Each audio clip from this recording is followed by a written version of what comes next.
Les années 1950 sont considérées comme l'époque des jardins de devant parfaits et des banlieues soignées. Mais alors que l'Amérique se modernisait, de nombreux fruits ont discrètement disparu des jardins des gens. Des fruits qui, auparavant, étaient cultivés, récoltés et transformés tout naturellement depuis des générations. Certains ont soudainement été jugés dangereux. D'autres ont été interdits parce qu'ils pouvaient propager des maladies ou ne s'intégraient pas au nouveau système de l'agriculture industrielle. En quelques années, ils ont disparu des catalogues de semences, des jardins et, finalement, de la mémoire collective. Aujourd'hui, nous nous penchons sur 7 de ces fruits oubliés. Des fruits qui poussaient autrefois partout et qui ont ensuite disparu des jardins américains dans les années 1950. Et le premier sur notre liste raconte l'une des plus grandes tragédies écologiques de l'histoire américaine. Châtaignier d'Amérique. Avant les années 1950, le châtaignier d'Amérique était l'un des arbres les plus importants de l'Est des États-Unis. Dans de nombreuses forêts, près d'un arbre sur 4 était un châtaignier. Ces géants imposants ont façonné des paysages entiers et joué un rôle crucial dans la vie de millions de personnes. Pendant des générations, les châtaignes étaient une source de nourriture vitale. Les fruits étaient en sucré, nutritifs et incroyablement polyvalents. Les familles les faisaient griller en hiver, les moulaient monter en farine pour le pain et les vendaient sur les marchés locaux. Dans de nombreuses communautés des Appalaches, les châtaignes n'étaient pas seulement de la nourriture, mais un pilier de l'économie locale. Mais tout a changé lorsqu'une maladie fongique mortelle, connue sous le nom de chancre du châtaignier, s'est propagée rapidement à travers le pays. La maladie attaquait l'écorce des arbres et les tuait lentement de l'intérieur. En quelques décennies, près de 4 milliards de châtaigniers d'Amérique ont été détruits. À l'arrivée des années 1950, l'arbre autrefois dominant avait presque complètement disparu. Les forêts autrefois remplies de châtaigniers se sont soudainement vidées. La faune a perdu une source de nourriture essentielle et des économies rurales entières se sont effondrées. La perte du châtaignier d'Amérique est aujourd'hui considérée comme l'une des plus grandes catastrophes écologiques de l'histoire américaine. Un arbre qui définissait autrefois les forêts de l'Est des États-Unis ne survit plus que dans les souvenirs et les vieilles photographies. Je vais faire une pause ici. 2. Coings.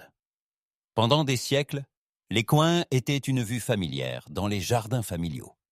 Ces fruits dorés n'étaient jamais destinés à être consommés frais, mais lorsqu'ils étaient cuits avec du sucre, ils se transformaient en gelées parfumées, en conserves et en desserts, qui étaient précieux dans de nombreux foyers. Autrefois, les familles conservaient régulièrement de la nourriture à la maison, et les coings jouaient un rôle important dans cette tradition. Leur arôme intense et leur saveur unique les rendaient parfaits pour les confitures et les gelées qui pouvaient durer tout l'hiver. Un seul arbre pouvait fournir une récolte généreuse année après année. Cependant, dès les années 1950, les habitudes alimentaires ont commencé à changer.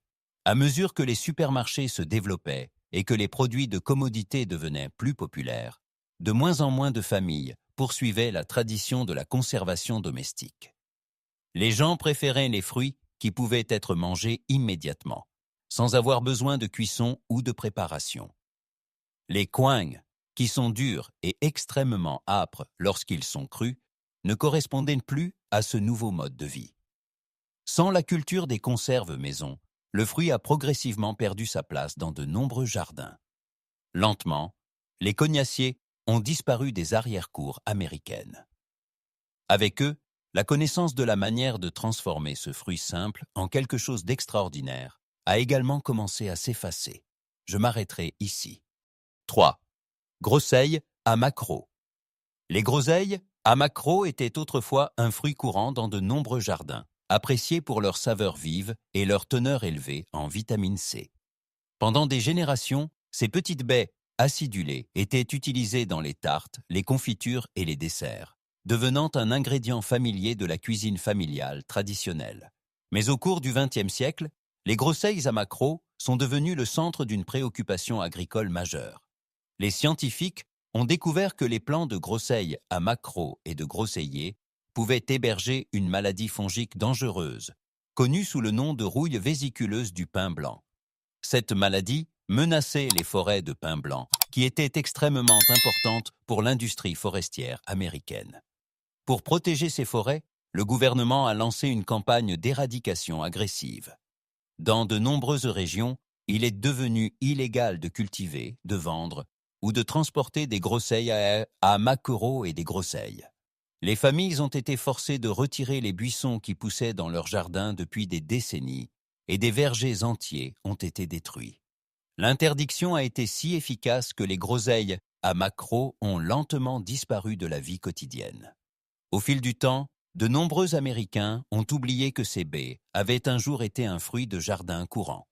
Bien que certains États aient levé les restrictions par la suite, le mal était déjà fait.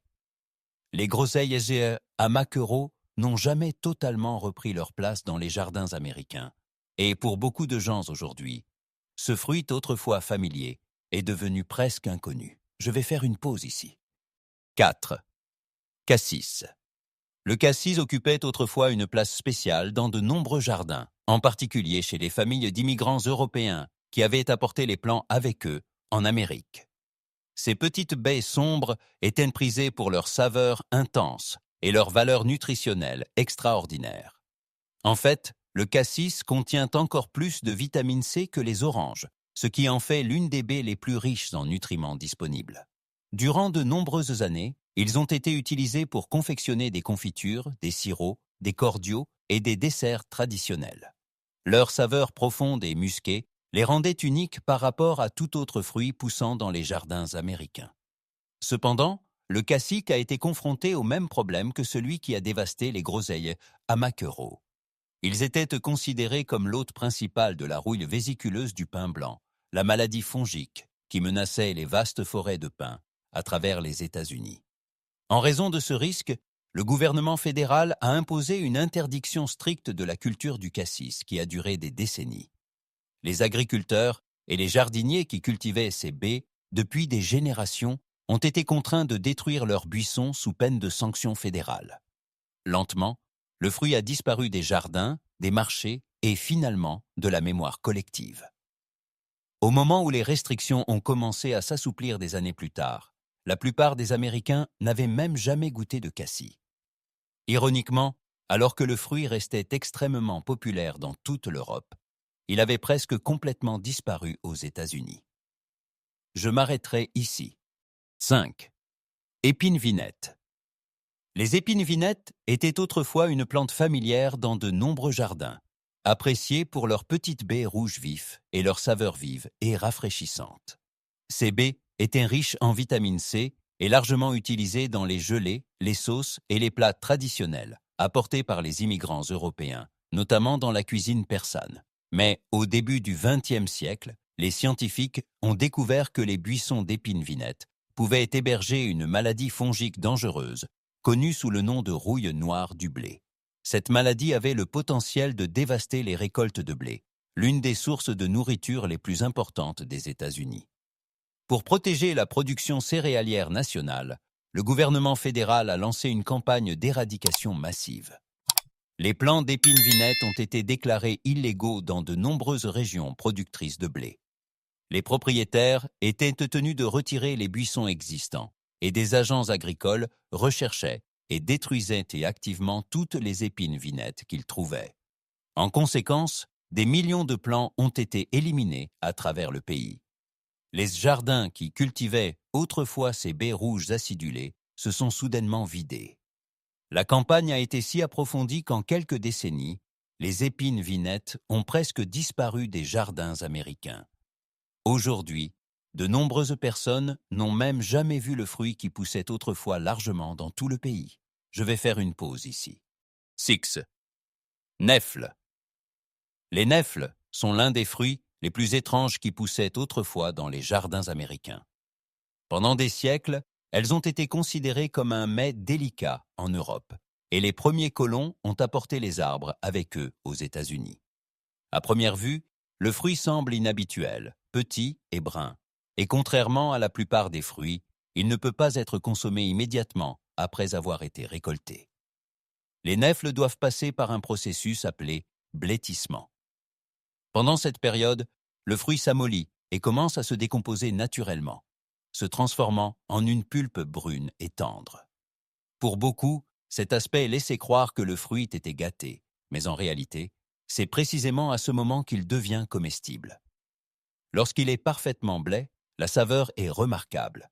Le goût est sucré, riche et souvent comparé à de la compote de pommes épicées. Pendant des générations, les gens ont utilisé les nèfles pour préparer des desserts, des conserves et des plats traditionnels. Cependant, dès les années 1950, ce processus de maturation inhabituel a commencé à nuire aux fruits.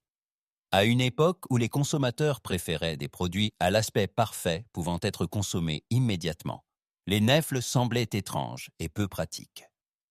À mesure que la culture alimentaire moderne s'orientait vers la simplicité et la commodité, moins de gens étaient prêts à attendre des semaines pour qu'un fruit mûrisse correctement. Progressivement, les arbres ont disparu des jardins, et un fruit autrefois admiré pour sa saveur unique a lentement sombré dans l'obscurité. Je m'arrêterai ici. 7. Mûres. Les mûriers étaient autrefois des arbres très appréciés dans de nombreux quartiers. Ces arbres produisaient de grandes quantités de mûres sucrées et juteuses, que les enfants cueillaient souvent en grimpant aux branches pour les manger directement sur l'arbre. Pour de nombreuses familles, les mûres étaient un régal estival simple et naturel, poussant directement dans leur propre jardin. Le fruit lui-même n'a jamais été le problème. Les mûres sont nutritives, savoureuses et incroyablement productives. Un seul arbre peut produire une récolte énorme chaque année avec très peu de soins. Mais au cours des années 1950, la vie de banlieue en Amérique a commencé à changer. Les quartiers valorisaient de plus en plus les trottoirs propres, les rues bien rangées et les terrains parfaitement entretenus. Les mûriers, cependant, ne s'intégraient pas dans cette nouvelle vision du paysage de banlieue idéal. Lorsque les baies mûrissaient, elles se tombaient des branches et tachaient les trottoirs, les allées et même les voitures garées de marque d'un violet profond. Pour de nombreux propriétaires et urbanistes, les arbres commençaient à ressembler moins à une source de nourriture qu'à une nuisance salissante. En conséquence, certaines villes ont commencé à décourager ou à restreindre la plantation de mûriers dans les zones résidentielles. De nombreux arbres existants ont été abattus, remplacés par des arbres ornementaux qui étaient esthétiques mais ne produisaient rien de comestible. C'est ainsi qu'un arbre qui avait fourni des fruits gratuits à des générations de familles a lentement disparu d'innombrables quartiers, non pas parce que le fruit était nocif, mais simplement parce qu'il était jugé trop salissant pour les banlieues parfaitement ordonnées des années 1950. Je vais faire une pause ici. Ces 7 fruits montrent à quel point les jardins américains ont changé au cours des années 1950. De nombreux fruits traditionnels ont disparu à mesure que l'agriculture s'industrialisait et que les gens préféraient des aliments pratiques, faciles à acheter et à consommer. Certaines plantes ont été supprimées pour protéger des industries importantes, comme le blé ou le bois. D'autres ont été abandonnées simplement parce qu'elles exigeaient de la patience, de la préparation, ou ne correspondaient pas aux nouveaux modes de vie. Au fil du temps, ces fruits se sont lentement effacés des jardins et de la mémoire. Pourtant, aujourd'hui, de nombreux jardiniers les redécouvrent pour leur saveur unique, leur résilience et leur riche histoire. Parfois, les aliments presque oubliés sont ceux qui méritent le plus que l'on s'en souvienne.